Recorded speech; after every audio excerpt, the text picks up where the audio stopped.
जिंदगी केवल कुछ वर्षों का खेल नहीं है कि पैदा हुए, जवान हुए, शादी हुई, बच्चे पैदा किए, नौकरी की और मृत्यु की तरफ जाना शुरू कर दिया, शरीर छूट गया, मर गए और जिंदगी खत्म ना। जिंदगी केवल कुछ वर्षों का खेल नहीं है। दरअसल मृत्यु के बाद भी व्यक्ति जीवित रहता है। जीव की बात नहीं कर रहा हूं, क्योंकि जीव तो अजर अमर है, वो तो सदा रहता ही है।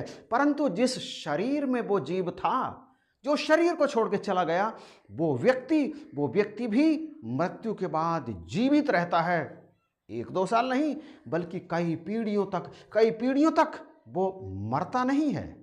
इसलिए सदा अच्छे ही कर्म करें, ऐसे कर्म जिन्हें करने के बाद आपको आत्म संतुष्टि मिले, आपको आनंद मिले, आपको कोई अफसोस ना हो। आप वो कर्म करने के बाद ऐसा ना सोचें कि मुझसे ये काम गलत हो गया। इसलिए किसी भी कर्म को करने से पहले आप ये जांच लें कि आप जिस कर्म को करने के लिए जा रहे हैं उसका परिणाम क्या होगा। परिणाम सोचना इंसान के बस की बात है। कोई पशु, कोई पक्षी, कोई भी किसी काम को करने से पहले परिणाम के बारे में नहीं सोचता, केवल इंसान ही सोच सकता है। इस संसार में कई तरह की विचारधारा वाले लोग, धर्म और संप्रदाय हैं। उनमें से एक वे हैं जो ये कहते हैं कि इस शरीर के साथ ही सब कुछ समाप्त हो जाता है। ना कोई जीव, ना कोई भगवान, ना कोई ईश्वर।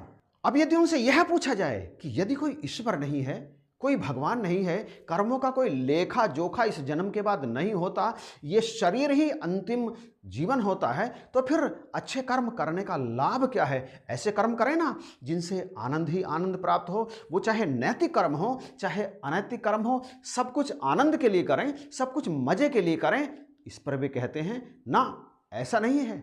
कर्मों का फल तो मिलता है। जैसे ही कोई व्यक्ति कर्म करता है उसे उसका फल तुरंत ही मिल जाता है। बुरा कर्म करने वाले को बुरा कर्म करने से पहले बुरा बनना पड़ता है, वो बुरा हो जाता है। और अच्छा कर्म करने वाले व्यक्ति को अच्छा कर्म करने की सोचते समय ही उसे अच्छा फल प्राप्त हो जाता है, वो अच्छा बन जाता है। इस पर एक सवाल तो खड़ा होता है कि यदि कोई व्यक्ति बुरे कर्म करके बुरा बन जाता है तो फिर वो बार बार बुरे कर्म ही क्यों करता है, गलत कर्म ही क्यों करता है, अनैतिक कर्म ही क्यों करता है।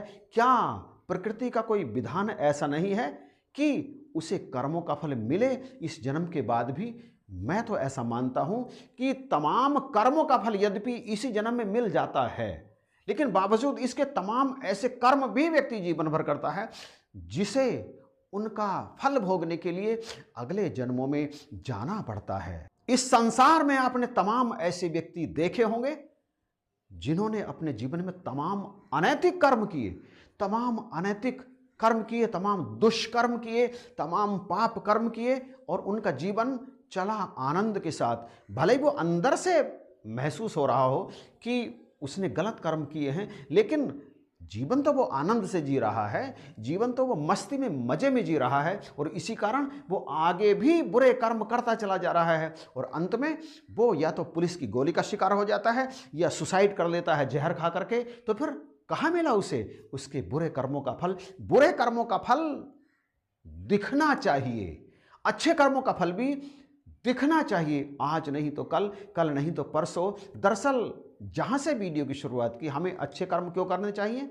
अच्छे कर्म इसलिए करने चाहिए क्योंकि जीवन केवल उतना नहीं है जितना हम समझते हैं कि जन्म लिया, बड़े हुए, शादी हुई, बच्चे हुए, वृद्धा अवस्था की तरफ गए और फिर अंतिम सांस निकल गई, बस जीवन समाप्त हो गया ना। यद्यपि जीव तो अजर अमर है, परंतु ये जो देह है, ये जो कहते हैं ना कि ये मर गया, वास्तव में वो मरता नहीं है, जीवित रहता है। इस शरीर को छोड़ने के बाद भी उसका व्यक्तित्व, उसकी पर्सनैलिटी जीवित रहती है। शरीर जलने के बाद भी, शरीर कब्र में दबने के बाद भी पर्सनैलिटी तो जीवित रहती है। इतिहास के पन्नों में 1-2 नहीं, कई पीढ़ियां उसके जाने के बाद, यानी जीव के शरीर से निकलने के बाद, जब शरीर को या तो जला दिया जाता है या कब्र में दफना दिया जाता है, उसके बाद भी वो व्यक्तित्व, वो शरीर, व्यक्तित्व इतिहास के पन्नों में जीवित रहता है। आने वाली कई पीढ़ियां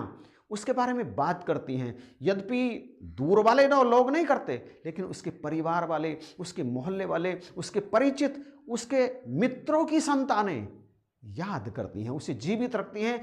आने वाली कई पीढ़ियों तक, 1 2 3 4 पीढ़ियों तक उसकी चर्चा होती रहती है। और जो आजीवन गलत कर्म ही करता है, रावण और कंस की तरह, तो इतिहास के पन्नों में उसका नाम ऐसे दर्ज होता है कि युगों युगों तक उन्हें लोग भूलते नहीं हैं। अगर हम किसी की यादों से मिट गए तो उसी समय हमारी मृत्यु हो जाती है। परंतु यदि हम सदा लोगों की यादों में रहते हैं तो फिर बिना शरीर के भी हम सदा ही जीवित रहते हैं। वो जीव नहीं, वो तो अजर अमर है, वो तो दूसरी जगह चला जाता है। ये शरीर भी, ये व्यक्तित्व भी, वो छवि, वो चेहरा भी सदा जीवित रहता है इतिहास के पन्नों में। इसलिए यदि हमें लोगों की नज़रों में, आने वाली पीढ़ियों में सदा एक अच्छाई के रूप में जीवित रहना है, तो इस जीवन में सदा ही परोपकारी कार्य करने हैं, इस जीवन में सदा ही अच्छे कार्य करने हैं, इस जीवन में सदा ही ऐसे कार्य करने हैं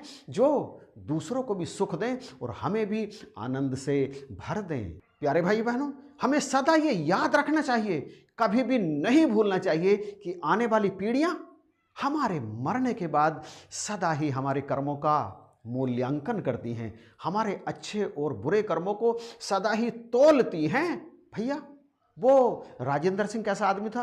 अरे भैया, बड़ा ही अच्छा आदमी था, बड़े नेक कर्म करता था, सदा ही दूसरों के काम आता था, सदा ही दूसरों की मदद करता रहता था, सुख दुख में सदा सबके ही शरीक होता था। और वो मनिंदर सिंह बड़ा ही बुरा आदमी था भैया, सदा लोगों को दुखी करता रहता था, कब किसके साथ झगड़ जाए पता नहीं रहता था लोगों को। इस तरह से मूल्यांकन करती हैं आने वाली पीढ़ियां। और जिन्होंने हमें देखा होता है उनके जेहन में हम जीवित रहते हैं, चेहरा भी जीवित रहता है, हमारा शरीर भी जीवित रहता है। और जिन्होंने हमें नहीं देखा उनके जेहन में भी हम जीवित रहते हैं, भले ही हमारी छवि उनके मस्तिष्क में ना हो, लेकिन नाम रहता है। महात्मा गांधी कितने विराट व्यक्तित्व के स्वामी थे, कितने अच्छे थे।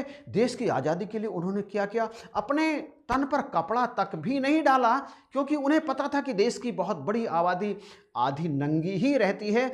और उन्होंने कितना कुछ किया। तो वो क्या आज हमारे जेहन में जीवित नहीं है? क्या आने वाली पीढ़ियां सदियों तक क्या वो जीवित नहीं रहेंगे? सदा ही रहेंगे। और हम जैसे लोग, जिन्हें कुछ ही लोग जानते हैं, परंतु उन कुछ ही जानने वाले लोगों के मस्तिष्क में भी वो जीवित रहेंगे। आने वाली कई पीढ़ियां हमें और उन्हें याद रखेंगी। इसलिए सदा ही व्यक्ति को अच्छा मार्ग चुनना चाहिए। मृत्यु के बाद क्या होगा, जीव कहाँ जाएगा, किस योनि में जाएगा, उसे स्वयं को भी पता नहीं है, परंतु उसका जो व्यक्तित्व, उसने जो जीवन जिया, वो तो यहाँ रहेगा आने वाली कई पीढ़ियों तक। और यदि व्यक्तित्व विराट हो गया है तो फिर सदियों तक उन्हें भुलाया नहीं जा सकता, चाहे अच्छाई के रूप में, चाहे बुराई के रूप में। तो क्या आप और हम ये चाहेंगे कि लोग हमारे यहाँ से जाने के बाद हमें बुराई के रूप में याद करें? ना, मैं तो नहीं चाहूँगा। मैं चाहूँगा कि लोग हमें अच्छाई के रूप में याद करें, और आपको भी।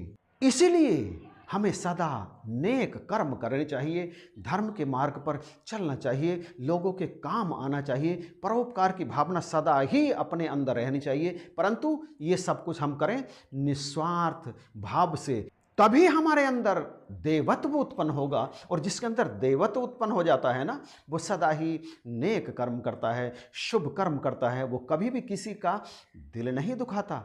तो इन्हीं शब्दों के साथ इस वीडियो को यहीं पर विराम देते हैं। अच्छा लगा है तो प्लीज़ कमेंट करके बताइएगा ज़रूर, और इसे शेयर करना बिल्कुल भी मत भूलना। चैनल यदि सब्सक्राइब नहीं किया है तो सब्सक्राइब करके बेल आइकन को प्रेस कर दीजिएगा। इन्हीं शब्दों के साथ आप सभी को जय हिंद, नमस्कार और प्यार भरी धन्यवाद।